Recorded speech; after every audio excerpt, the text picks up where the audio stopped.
Hi guys, welcome back to my channel. Today I am so excited. I'm filming my first ever Q&A and I'm going to try to answer as many questions as possible, so we are just going to jump right into it. Alright, first question is, what is your favorite and least favorite parts about being a YouTuber? My favorite part about YouTube, without a doubt, is the people that I have met. I love when you guys leave me comments. I've gotten some great tips from you guys, and I think that's just what YouTube is all about. It's about creating a community to learn and share and just kind of grow together. And my least favorite part is definitely the technology. I actually tried to film this video last night. I got a new ring light and I just could not figure it out. I just could not get the lighting to look right in the video, and I'm sure it's just me and I get very frustrated with just the technology part of YouTube, but I'm still learning, but that's easily my least favorite part about being a YouTuber. What are your top 3 beauty must-haves?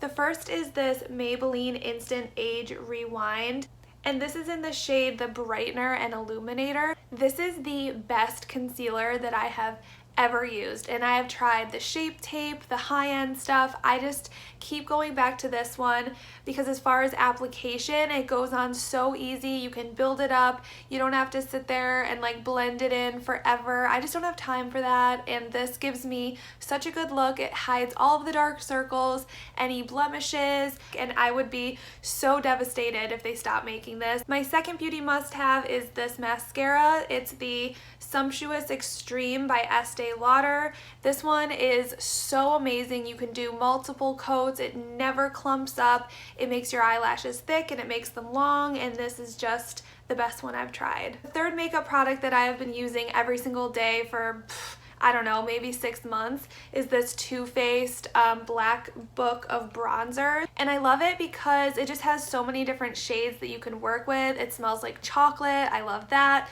I usually just for all around my face, I'll just swipe my brush through all of these colors, and then if I want to go in and kind of contour my nose or around my cheekbones, I'll use this darker shade. But they just go on really easily. They smell delicious, and I love that it's all just in one palette. What are 2 best tips for growing your YouTube channel? Alright, so I feel like I can make an entire separate video about this. I've learned so much these last 3 months, and let me know if you guys would be interested in me kind of just telling my story.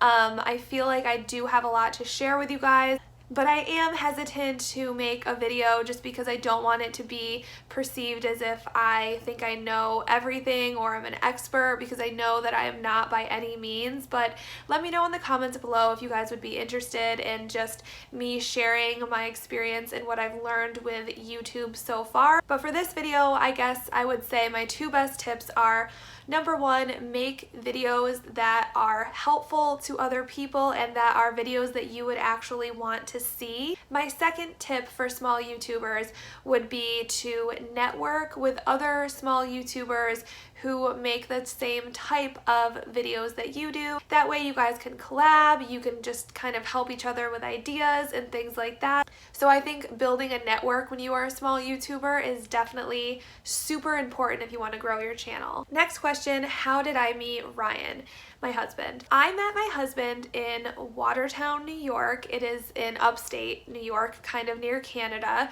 We went to college there together, and we knew each other the first semester, but we never really spent any significant amount of time together. We kind of just saw each other in passing.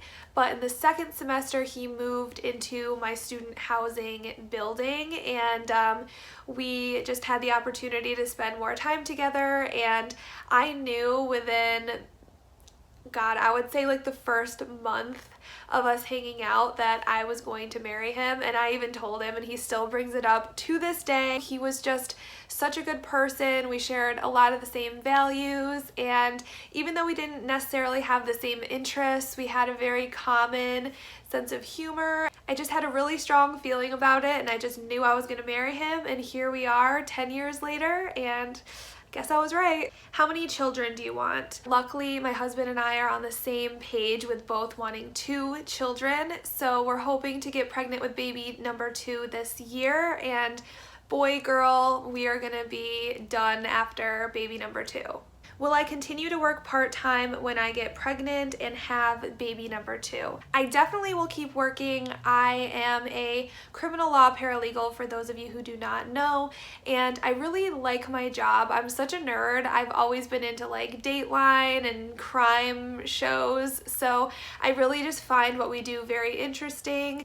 I love the boss that I work for. He is just one of those people who kind of encourages you and builds you up and is really a leader in the community, and I think it's just a really good idea to surround yourself with successful people and people who you admire and aspire to be like. So I think it's just really good for me to be working. It gets me out of the house twice a week, and so to answer your question, yes, I do plan to keep working part-time with both kids. The plan is we want to get Miles into some sort of school program, daycare, the days that I'm working. And then the new baby, my mother-in-law will watch him or her, kind of like we do right now, so it won't be too much on her. Miles can kind of start to get used to the whole school experience, and yeah, that's our plan right now. What is your favorite show to binge on Netflix?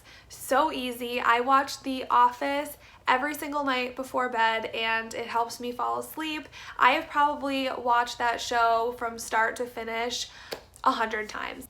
How do you balance working, YouTube, and a family? A lot of coffee and a lot of wine. But really though, I have learned to be so organized ever since I started adding YouTube to everything else I do in my normal day. Basically, what I would recommend doing is just making a list of everything you need to do and then kind of put it in a schedule by day, and that's kind of how I work everything to make sure that I just am doing everything that I need to accomplish. But I really am surprised just from being more organized how much more efficient that my days are than they have ever been before. What do you do when you have me time? So I feel like now most of my me time, if not all of my me time, goes into YouTube, and that's just because I'm super passionate about it. I don't even really consider YouTube work. I consider YouTube like a hobby that I'm really passionate about. I enjoy YouTube so much, and I think that that's really important, that you have to enjoy it this much, because especially in the beginning, it is so much work. That is definitely what my me time is these days. But besides YouTube, I feel happiest when I am out riding horses. That has been my favorite hobby since I was a little girl. I really want to have a horse one day of my own, and yeah, so I would have to say just being out at a stable, being around horses, riding horses, that is when I feel just the most calm and most me that I ever am. What is your idea of a perfect date night? So my husband and I are big foodies, and before we had Miles, we used to go out and have fancy 3-course meals. My husband is in the restaurant business, so he always knew of like the coolest new restaurants that were opening up, and he just had connections in all of the current really popular restaurants. So we loved to go and just try some really good food, have a couple cocktails, and then we would always stop at the beach on the way home and just kind of sit there and watch the stars and talk and just dream, I guess, about what our future was gonna look like. So we haven't done a date night like that in a while, but that is just my idea of what a perfect date night is, and we definitely have to do that again soon. Where do you want to be in 5 years? Obviously married to Ryan. I see us having 2 kids. For some reason, I picture us having 2 boys. I don't know, that's just what I picture.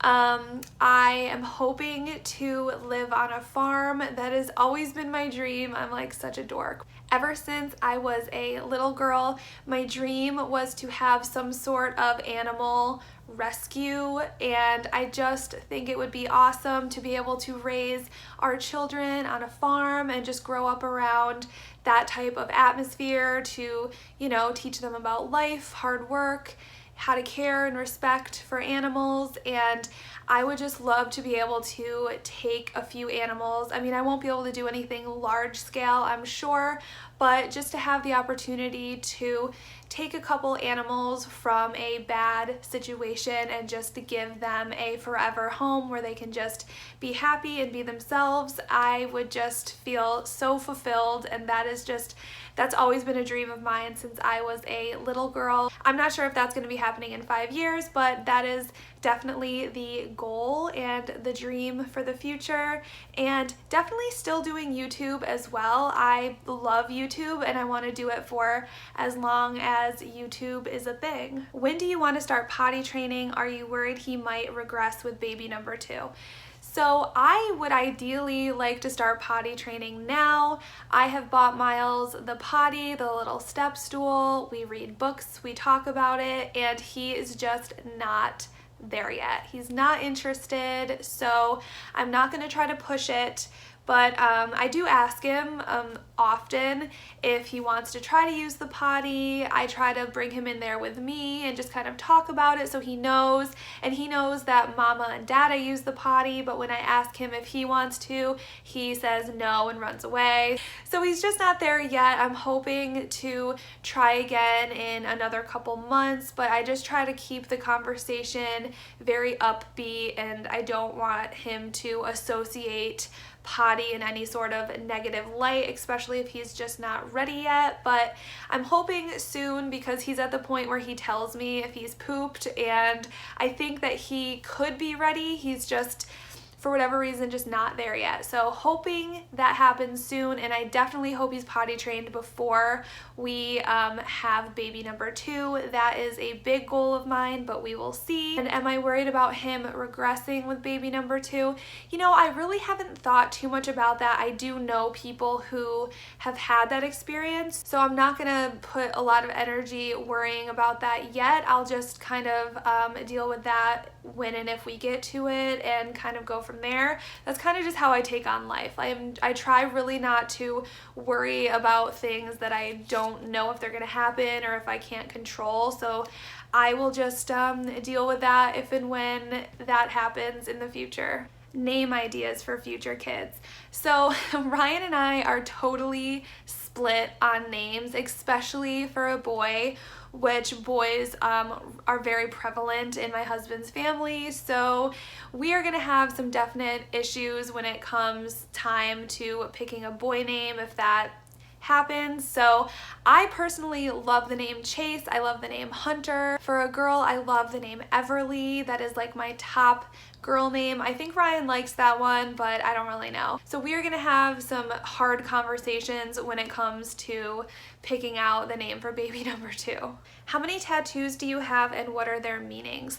So I have one tattoo on my arm. I wish I wasn't wearing this shirt. I would definitely show you guys, but you can see it in a lot of videos. It's right here, but it's an arrow and it has Miles's name written in cursive through the arrow, and that is my only tattoo. And I got the tattoo with my best friend a couple months before the new year, and really just my whole goal for this year was just to do things that I've wanted to do that have always scared me, hence why I finally decided to start my YouTube channel. This is my first and only tattoo, and I will get one more for my second baby, but the pain wasn't that bad. I'm so glad that I got it. Obviously the tattoo has a special meaning between myself and Miles, but it also represents to me just going forward with things that you want to do and not letting fear get in the way. And the reason that I got the arrow tattoo and that significance with Miles is when I was pregnant with him, I read a quote, and I think I heard it from Oprah. It wasn't Oprah's quote, but I heard it on like one of her Super Soul Sunday episodes, and I don't have it in front of me, but it goes something like this. We as parents are bows in which your children as living arrows are set forth into the world. That's one part of it, but that is what the significance of the arrow kind of shooting from me off into the world and has Miles's name on it, and I'm really into quotes. I don't know if you guys have seen that just by my Instagram and stuff, but that poem just resonated so much with me, and it just reminds me that I have such an important role in raising my children and sending them out into the world to make it a better place for other people. And yeah, so that is the significance around my tattoo. And like I said, I will get one more for baby number 2, maybe another arrow with their name in it as well, but I haven't decided yet. Alright guys, I'm going to end this video here. Hopefully it's not too long, and hopefully I answered your question. Make sure you are subscribed to my channel if you are not already. Give this video a thumbs up if you enjoyed it, and I will see you in my next one. Bye! Stay true to that fire in your heart and your soul. Don't drench your desire in what you can't control. We fly, try so hard to get there, and we might be lost but not forever.